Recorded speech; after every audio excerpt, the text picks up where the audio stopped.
Somewhere off the coast of Oregon, under 900 feet of cold Pacific water, two slabs of the Earth's crust have been locked against each other for more than 300 years.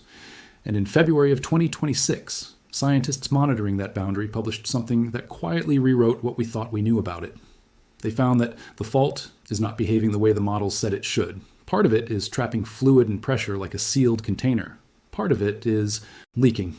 And the part that is trapping pressure is the part sitting directly offshore from cities that have never experienced what this fault is capable of doing. This is the Cascadia Subduction Zone, and if you live anywhere between Northern California and Southern British Columbia, what you're about to hear is not a doomsday story. It's an update, and it's one that matters. To understand why researchers are paying such close attention to this fault right now, you have to understand what it actually is. The Cascadia Subduction Zone is a 600-mile-long boundary running roughly parallel to the coastline from Cape Mendocino in Northern California up through Oregon, Washington, and into Vancouver Island in Canada. At this boundary, a smaller oceanic plate called the Juan de Fuca Plate is sliding underneath the much larger North American plate, diving down into the mantle at a rate of about 4 centimeters a year. 4 centimeters doesn't sound dramatic. It's slower than your fingernails grow over the course of a year, roughly speaking.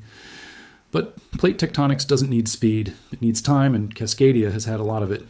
Subduction zones like this one are responsible for the most powerful earthquakes on the planet. The 2004 Sumatra earthquake that triggered the Indian Ocean tsunami, the 2011 Tohoku earthquake that devastated Japan, the 1960 Valdivia earthquake in Chile, which remains the strongest earthquake ever recorded by modern instruments. All of them ruptured on subduction zones nearly identical in structure to Cascadia. These faults produce what geologists call megathrust earthquakes, and they are capable of magnitudes that other types of faults simply cannot reach, because the amount of surface area locked together and capable of rupturing at once is so enormous. Here is what makes Cascadia different from those other subduction zones, and also what makes it so hard to study. Most subduction zones announce themselves constantly. They produce a steady background hum of small and moderate earthquakes as the plates grind past each other, releasing stress in small increments. Cascadia does almost none of that. It is eerily, unnervingly quiet. For decades, seismologists interpreted that silence as evidence that the fault was fully locked, that the two plates were stuck together by friction so completely that no slippage was occurring at all, which meant that every bit of stress building up from that 4 centimeter a year convergence was accumulating with nowhere to go. Stress that doesn't release gradually has to release eventually, and when it does, on a fault this size, it releases catastrophically. We know this because Cascadia has done it before, and we know almost exactly when. On the night of January 26, 1700, a massive earthquake ruptured the entire length of the Cascadia Subduction Zone. We don't know this from any written record kept in North America because no written record existed there at the time. We know it because of an extraordinary piece of detective work connecting two continents. Indigenous oral histories up and down the Pacific Northwest coast, from the Hoh and Quileute peoples of Washington to First Nations communities in British Columbia, describe a night of violent shaking followed by a wave that swallowed villages. Geologists later confirmed this through what's called a ghost forest, stands of western red cedar along the Washington and Oregon coast that died suddenly when the ground beneath them dropped several feet and salt water flooded their roots. Tree ring analysis pinned their death to the winter of 1699 to 1700. The precise date came from an ocean away. Japanese coastal towns kept meticulous records of unusual events, and several of them documented a tsunami that arrived without any preceding earthquake being felt locally. What Japanese scholars called an orphan tsunami, because it seemed to have no local parent. Using tide charts and travel time calculations across the Pacific, researchers were able to trace that orphan tsunami back to a specific origin point and a specific night. January 26, 1700, Cascadia. It's one of the most precisely dated pre-instrumental earthquakes in the world, and it's believed to have been somewhere in the magnitude 8.7 to 9.2 range, a full margin rupture of the entire subduction zone at once. That wasn't a one-time event. Sediment cores pulled from the seafloor off the Cascadia margin show layers of coarse, jumbled material called turbidites, deposited each time a large earthquake shook loose sediment from the continental slope and sent it cascading down into deeper water. By counting and dating these layers, geologists have reconstructed a rupture history going back roughly 10,000 years, and it shows that Cascadia has produced full or partial margin ruptures repeatedly, with recurrence intervals that researchers generally place somewhere between 200 and 500 years, averaging out closer to every 300 to 400 years for the largest events, though the record shows real variability rather than a fixed rhythm. As of this year, it has been more than 325 years since the last one. That number alone doesn't tell us a rupture is imminent. Earthquakes don't work on train schedules, and a fault can run either well ahead of or well behind its average interval. But it does tell us that Cascadia sits within, and arguably beyond, the range of years where its historical pattern says another rupture becomes geologically expected. For a long time, that historical pattern was essentially the main tool available for estimating Cascadia's risk, because directly observing the fault itself is remarkably difficult. It sits miles offshore, buried under the seafloor, submerged beneath hundreds to thousands of feet of ocean. Almost all of the instruments used to monitor it, GPS, stations, seismometers, strain gauges, are on land, which means scientists have effectively been trying to diagnose the health of a patient by only ever examining the parts of their body that are visible from across the room. That started to change with a study published in Science Advances at the end of February 2026, led by researchers at the University of Washington, using something that had never been done before at this scale: continuous offshore monitoring of ground strain directly above the fault, sustained over 13 years. What they found reshapes the picture in an important way. The instruments confirm that the northern portion of the subduction zone is behaving exactly as the locked fault model predicts, steadily compacting, steadily accumulating strain, consistent with two plates stuck together and building torus. DA release. That's the expected textbook signature of a fault charging up like a spring. But the central portion of the zone, roughly beneath Oregon, told a very different story. There, researchers detected a slow-motion earthquake in 2016, a real rupture, but one that unfolds over weeks or months instead of seconds, releasing energy without violent shaking, and, in this case, relieving some of the accumulated pressure at the fault rather than letting it build. Between 2017 and 2022, they recorded repeated pulses linked to fluid movement. Because subduction doesn't just squeeze rock, it squeezes water out of that rock, forcing pressurized fluid upward and outward through the crust. And critically, the study identified fault systems running perpendicular to the main subduction zone that appear to act as escape valves, letting some of that pressurized fluid vent out rather than staying trapped at the interface. Why does fluid pressure matter so much to how an earthquake behaves?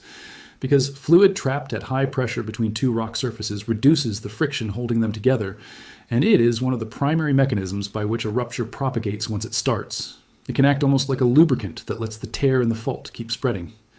If the central segment of Cascadia has natural channels, letting that fluid escape, one hypothesis is that it might behave differently during a rupture than the fully locked northern segment, potentially limiting how far a rupture travels through that section, or how much energy it contributes. The researchers themselves are careful about this.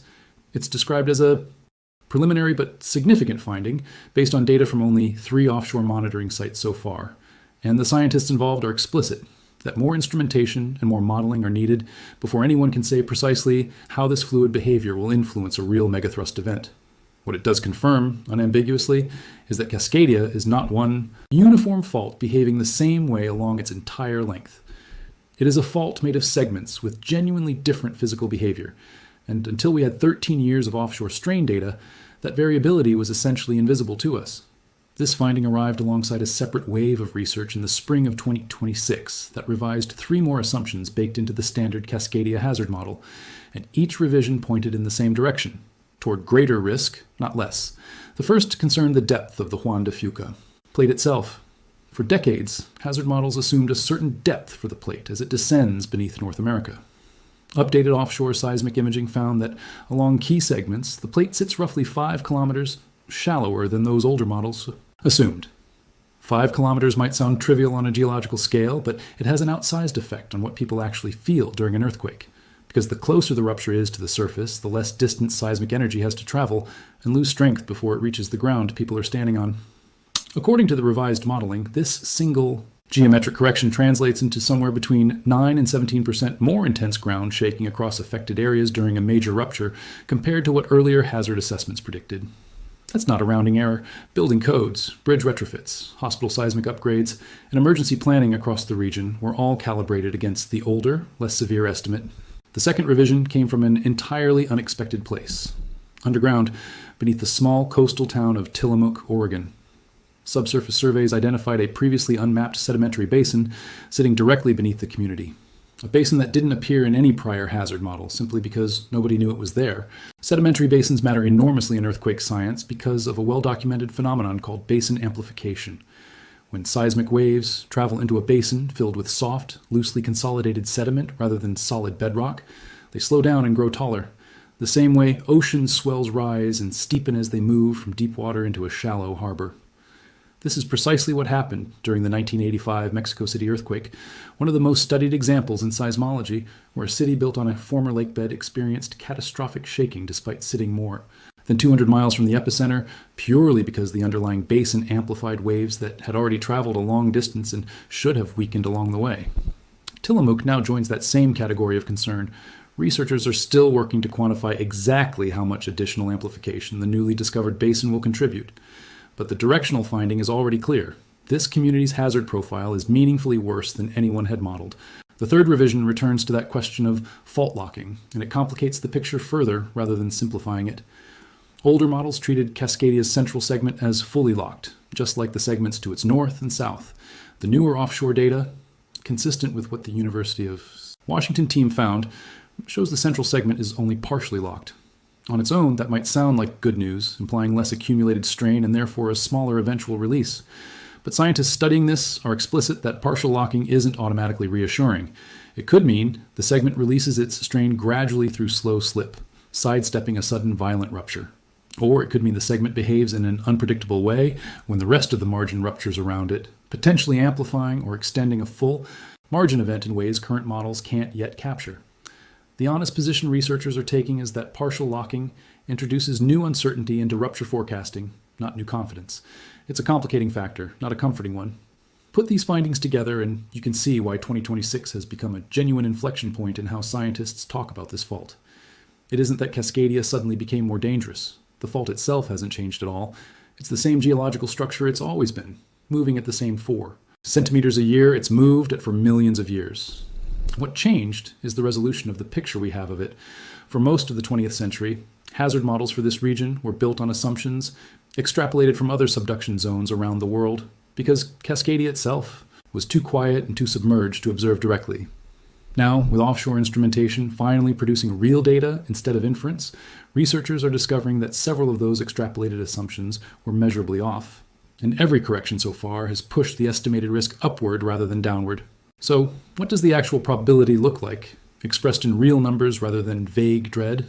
Time-dependent recurrence modeling, which factors in how much time has passed since the last rupture relative to the fault's historical average interval, currently estimates roughly a 30% chance of a magnitude 8 or greater earthquake, specifically in the southern portion of Cascadia within the next 50 years, and roughly a 15% chance of a magnitude 9 class full margin rupture across the entire zone within that same 50-year window. Those numbers deserve to be sat with for a moment because they're not small. A 15% chance of a magnitude 9 earthquake within 50 years is a level of risk that, in almost any other context involving structures, infrastructure, or human safety, would be treated as an urgent planning priority rather than a background statistic. It's worth being precise about what science can and cannot currently tell us, because this is where a lot of public conversation about Cascadia goes wrong. No seismologist, no algorithm, and no monitoring network anywhere in the world can predict the timing of an earthquake with any specificity. Not the year, not the season, not the decade with confidence. Despite what you may see circulating online from independent forecasters, claiming to have identified a specific upcoming date or month for a Cascadia rupture based on pattern analysis of smaller regional earthquakes, there is no established scientific method that can do this. Legitimate seismology has consistently found that earthquakes, including on subduction zones, do not follow predictable short-term patterns that allow this kind of forecasting. What the 2026 research actually gives us is not a countdown clock. It's a sharper, more honest hazard model, a better answer to the question, how bad would this be and where? Even though the question when remains, and will likely remain for the foreseeable future, unanswerable. The consequences of a full margin Cascadia rupture would not stay confined to the ocean floor. The most intense shaking would be concentrated within roughly 100 kilometers of the coastline, covering northern California, the length of Oregon and Washington, and coastal British Columbia. A stretch of coast that includes Majo-R population centers like Eugene, Salem, Olympia, and the outskirts of the Seattle-Tacoma and Portland metropolitan areas, along with dozens of smaller coastal towns sitting even closer to the fault. A magnitude 9 class rupture along the full length of the zone would also generate a major transoceanic tsunami, much like the one that struck Japan in 1700. Coastal communities in Oregon and Washington could have as little as 15 to 20 minutes between the earthquake itself and the arrival of the first tsunami waves. Not enough time to drive out, only enough time to walk to higher ground, which is precisely why evacuation route signage has become such a visible feature of coastal towns throughout the region in recent years. The wave wouldn't stop at the American coastline either. A comparable modern event would send tsunami warnings rippling across the Pacific to Hawaii, Japan, the Philippines, and other Pacific Rim nations, all of which maintain evacuation protocols specifically built around a Cascadia origin scenario. The disruption would radiate outward from the coast in less visible but equally serious ways. The ports of Seattle, Tacoma, Portland, and Vancouver collectively handle an enormous share of Pacific trade for the entire North American continent, and a major Cascadia event would be expected, which would damage port infrastructure severely enough to disrupt shipping for months, if not longer. The highway and rail corridors threading through the region, including Interstate 5, the primary north-south artery on the west coast, pass directly through the zone of most severe projected shaking, as do natural gas pipelines, major electrical transmission lines, and fiber optic cable routes that carry a significant share of internet traffic for the western United States. Emergency planning documents used by regional and federal agencies have modeled scenarios in which parts of the affected region could be without electricity for weeks, without functioning water and sewer systems for months, and without full transportation access for a year or more in the hardest hit coastal areas, particularly where bridges and overpasses built before modern seismic codes would be expected to fail. There's also a geological relationship worth understanding here, because Cascadia isn't just a fault, it's the engine behind an entire mountain range. The subduction of the Juan de Fuca plate beneath North America is what drives the Cascade Volcanic Arc, the chain of volcanoes running from northern California up through Oregon and Washington into British Columbia, including Mount Shasta, Mount Rainier, Mount Hood, and Mount St. Helens. Mount Hood rising 11,249 feet southeast of Portland, remains in a state of background unrest with no escalation detected in connection with any of the recent Cascadia research. But it's considered one of the most hazardous volcanoes in the country because of its proximity to a major metropolitan area and the glacier-driven mudflows called lahars that an eruption could trigger down its slopes. Mount St. Helens, permanently reshaped by its catastrophic 1980 eruption, remains the most seismically active volcano in the range, and last erupted in a slower dome-building episode between 2004 and 2008. Scientists don't believe a Cascadia megathrust rupture would directly trigger a volcanic eruption, but the relationship between large subduction zone earthquakes and changes in stress on nearby volcanic systems over subsequent months and years is an active area of ongoing research, and it's one more reason the entire region is monitored as an interconnected system rather than a collection of isolated hazards. There's one more layer to this story that surfaced in research published in early 2026, and it involves a fault system most people associate with an entirely different part of the country. Scientists studying swarms of tiny, imperceptible earthquakes beneath Northern California have been mapping a hidden and surprisingly complex zone where the Cascadia Subduction Zone and the San Andreas Fault System effectively meet and interact near Cape Mendocino. These two fault systems were historically studied as separate hazards with separate risk profiles. Cascadia as the offshore megathrust threat to the north, San Andreas is the strike-slip fault responsible for events like the 1906 San Francisco earthquake to the south. The emerging picture suggests they may be more mechanically connected than previously believed, meaning stress transferred by a rupture on one system could plausibly influence the other. This is still an active and evolving area of research rather than settled science, but it raises a genuinely important question that hazard planners in Northern California are now taking seriously: whether a major Cascadia rupture and West Coast seismic activity further south should be modeled as fully independent events or as parts of a more interconnected regional system. If they are more connected than assumed, it would mean the total earthquake risk facing the broader West Coast has been slightly compartmentalized in a way that doesn't fully reflect how these faults actually behave. It's also worth putting the scale of a full Cascadia rupture into a comparison that's easier to hold in your head. The 2011 Tohoku earthquake in Japan, a magnitude 9.0 event on a subduction zone with strong physical similarities to Cascadia, killed roughly 18,000 people, displaced hundreds of thousands more, and caused an estimated $235 billion in damage, making it the costliest natural disaster in recorded history at the time. Japan, it's worth remembering, is one of the most earthquake-prepared nations on Earth, with building codes, early warning systems, and evacuation infrastructure refined over more than a century of a hard experience with major quakes. FEMA's own regional planning scenarios for a full Cascadia rupture have modeled casualty and displacement figures in a similar range, with hundreds of thousands of people potentially requiring shelter across Washington, Oregon, and Northern California, and economic losses, estimated well into the tens of billions of dollars, even before accounting for the kind of long-term supply chain and infrastructure disruption described earlier. The comparison isn't meant to be alarmist for its own sake. It's meant to underline that this isn't a hypothetical worst case borrowed from science fiction. It's a documented, repeatable category of event that has happened elsewhere on nearly identical geology within the lifetime of people alive today, and the Pacific Northwest, unlike Japan, has not yet experienced one in the era of modern infrastructure. None of this is intended to leave you with a sense of helplessness, because the honest and useful takeaway from this research isn't fear, it's precision. For the first time, scientists have direct offshore evidence rather than extrapolated assumptions, and that evidence is actively being used to update building codes, refine tsunami evacuation maps, and guide where limited retrofit funding gets prioritized across Washington, Oregon, and California.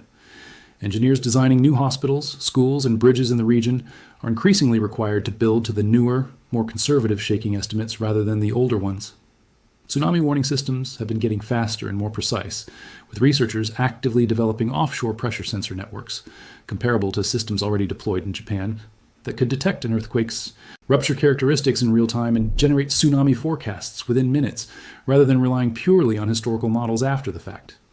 The University of Washington team behind the February 2026 fluid study received over $10 million to build a dedicated underwater observatory specifically to expand this kind of direct monitoring, meaning the picture we have of this fault 5 and 10 years from now will almost certainly be sharper still. What all of this means for you, if you live anywhere in this region, isn't that a specific date is approaching. It's that the ground truth about the hazard beneath your feet has genuinely improved, and improved in a direction that makes preparedness more urgent rather than less. That means knowing whether your home, workplace, or school sits within a tsunami inundation zone, and knowing your evacuation route on foot rather than assuming you'll have time to drive. It means having enough emergency supplies, water, food, medication, a way to communicate, to be self-sufficient for at least 2 weeks. Because regional emergency planning increasingly assumes that outside help may not reach the hardest hit coastal communities quickly after a full margin event. It means understanding that this isn't a hazard unique to one town or one state, but a shared risk running the length of an entire coastline, tying together the fates of Eureka and Astoria and Aberdeen and Victoria in a way that state and national borders don't reflect. The Cascadia Subduction Zone has been building toward its next major release for over 3 centuries, silently, offshore, mostly out of sight and out of mind for the millions of people who live above it. What changed in 2026 wasn't the fault. It was us. We finally started listening to it directly instead of guessing at its behavior from a distance, and what we heard was more complicated, more variable, and in several specific ways more severe than we had modeled before. That's not a reason to panic. It's a reason to take the next practical step. Check your evacuation zone, update your emergency kit, and talk to the people you live with about what you'd do if the ground started moving and didn't stop for 2 full minutes. If this kind of deep, evidence-based look into the geological forces shaping our world is something you want more of, subscribe to the channel so you don't miss the next one. Drop a comment with which fault or volcano you want covered next, and give this video a like if it helped you understand Cascadia more clearly than you did 5 minutes ago. Stay curious, stay prepared, and I'll see you in the next one.